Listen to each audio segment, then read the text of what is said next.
teach you some basic coffee making skills. Teach me. Need some fresh coffee, preferably whole bean, in which case you'll also need a grinder. You'll need a timer. A timer? I got. And then you also need the French press. So the first thing we're going to do is weigh out the beans. I like to use 25 grams of coffee for this size French press. Now if you don't have a scale, I do have a scale. so we're going to go ahead and grind this coffee. Okay, let's do this.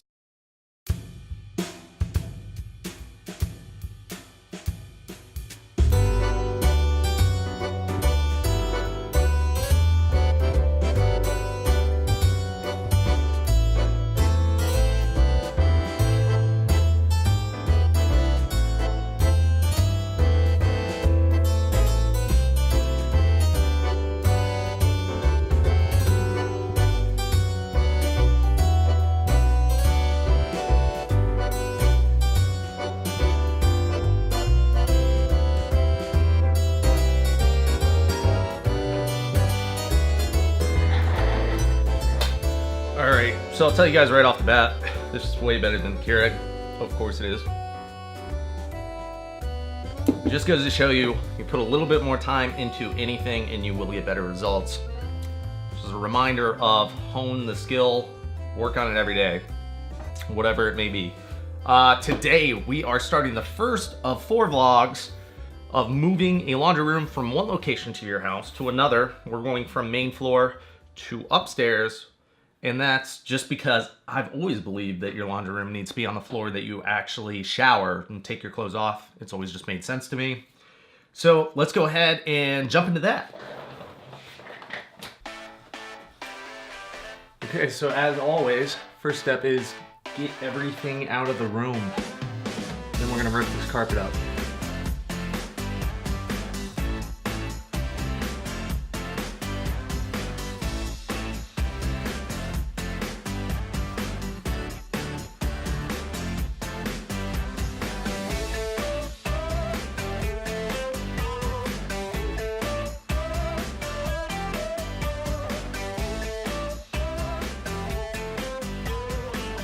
Okay, now that we have everything out, holy echo, we can do some quick planning. So our dryer is a front loader and it swings to the left. So I'm gonna put that as close to this as I possibly can without blocking the window or our HVAC. So that means our vent will probably come up right here. We'll have a 10 AWG right here, which is just American wire gauge. The thicker the gauge, the more power it pulls. This is gonna be pulling so much power that the breaker you're gonna need if you're putting a breaker in is going to be a 30 amp double pole, and it needs to be the only thing coming off that breaker. Then we'll have our washer right here with our water and our drain coming up and shooting over for our wash tub, and this is just going to need its own breaker, whether it be a 15 amp or 20 amp. Both should do just fine with a 120 volt to it. So pretty much just a regular outlet, except this just needs to be by itself on that breaker. No other outlets, no other lights. All right. That's all the planning we need. Let's go check materials. This is a hole saw. This is what I'm gonna use to cut my hole. You can use whatever, but I think after you see this work, you'll prefer to use this. So 16 bucks at Menards, not too bad.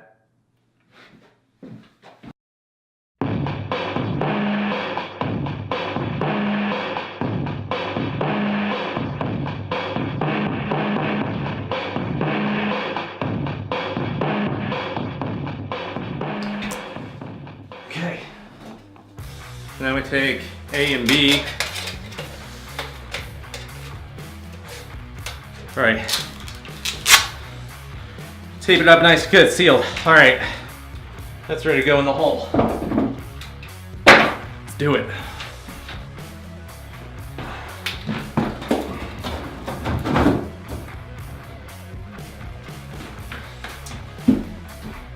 Now we got to do the holes for our pipes.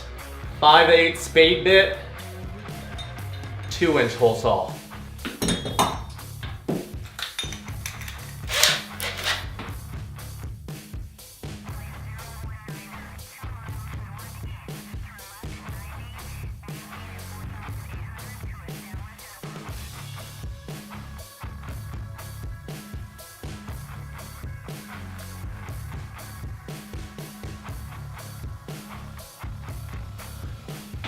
All right, so this is what I've been talking about, PEX. This is the more modern style of plumbing nowadays. It's cheaper than doing copper, and it lasts way longer than the PVC stuff that they had. Environmentally friendly, lasts 50 years, flexible, durable, easier to work with all the way around. So yeah, let's fit in the wall. Let's go. So this is 1/2 inch, that's why we went 5/8, and it's gonna be a tight fit. And we're just gonna shove enough down there. Actually, I gotta go down, pull it through. But we're gonna shove enough down there to temporarily hook up to our old sink lines. That way we can get this all drywalled up and soundproofed. All right, so you're probably wondering why I'm temporarily hooking it up and not doing the permanent thing right now. Our plumbing upstairs is getting rearranged almost completely. So our master bath's getting redone and everything, and I haven't done the plumbing for that yet. So I don't want to run these all the way through all these just to find out that later they have to be disconnected and directed somewhere else. So this is just going to be until I figure out that plumbing, and then I'll do it permanently. But also allows us to get that washer and dryer upstairs so we can close that up and take down that wall. And we're just gonna shark fight these right here to where our sink used to be. Right. All right, this is your washer outlet. This is a face frame for it. You don't need this till you do the drywall. So just put that aside. It comes with these wings that are adjustable depending on what material you're using on the wall, whether it's an accent wall, drywall, whatever else. You can adjust that when you actually start to close it up. Let's go ahead and put this on. One more thing. This is important. Make sure you get the PEX fitting. They make them for copper too, so make sure you get the right kit.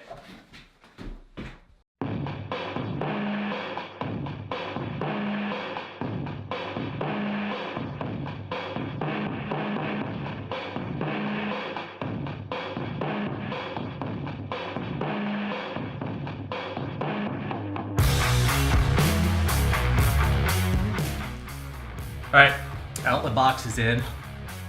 I'm not gonna lie, I actually moved my lower than what that clip showed.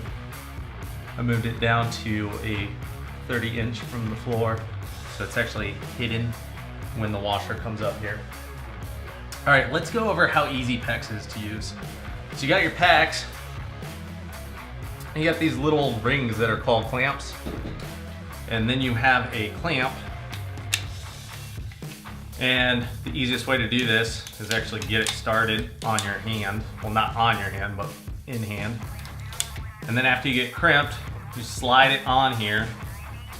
Go here, slide up. You want just a little bit of that pipe showing through the top part there. I'll show you guys that in a second here. And you clamp it down all the way. And that's the end result right there. So it's not gonna pull off, it's not gonna leak water, you're sealed up.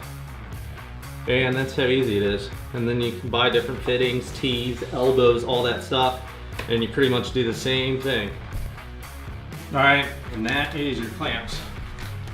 And if you think that's easy, wait till I show you this. All right, so you take your push-on connector or your shark bite or PEX press or whatever you want to call it. You put it on the end, you just press it on nice and tight, and that's it. That's how easy it is. You take this end, you attach it to copper or another PEX piece. That's about all you can attach it to. Don't do the PVC, it won't work. But yeah, and you're done. It's really as simple as it gets. Another cool thing is they make them in all sorts of varieties, like caps. So you can just press these on after you cut these pipes while your water's off, turn the water back on, no more water. So as soon as I'm ready to use these, I can pull them back off too. They're reusable.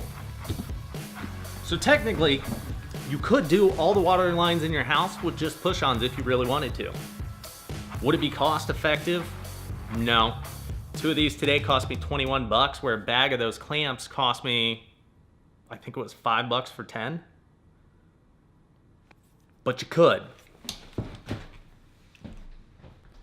All right, and now seeing as it is dark outside, I am not going to go cut my exterior for my dryer vent. I don't need it today anyways. And the electrical too is gonna wait till I'm ready to move that stuff up, because all my power is coming up here. My dryer line and my washer line are right here, which means it's gonna be super easy to run them to where they need to go. I just gotta make sure that we're not gonna need the washer or dryer for like a day or two. So I gotta check with the fiance before I disconnect them. But nothing's stopping us from putting the flex pipe on really fast, so let's just do that.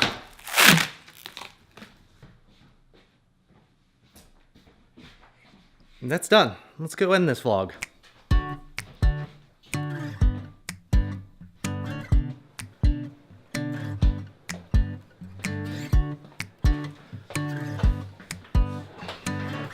So, I got this today.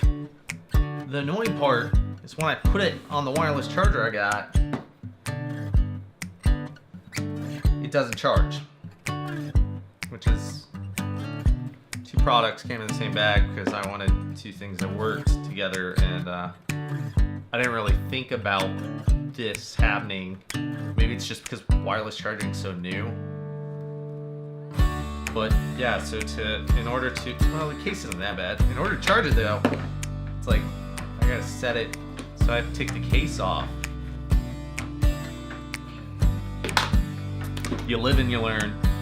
I hope you guys actually learned something today. I'm trying to take a new approach at the vlog and do something that's more broken down with the construction stuff, rather than doing something that's like, hey look, I did this.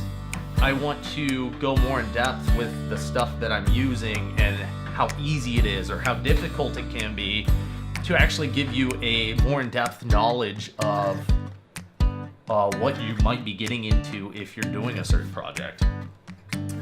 So with all of that said, thanks a lot for joining in today. I will be back tomorrow. We still have 3 more vlogs to get the rest of that laundry removed and hone that skill.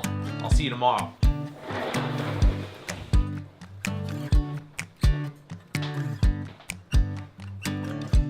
This is either 12.5 ounces or 400 grams of water.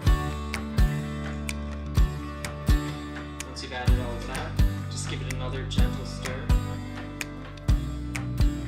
Dude, this guy takes his coffee serious. Put the plunger on. And then you're going to let that sit for 3.5 minutes. 3 minutes. It's gonna be a while. After 3.5 minutes, you're going to press the plunger down. And then I recommend decanting the French press before serving. Because if you leave it sitting there, it'll actually keep extracting and end up tasting bitter.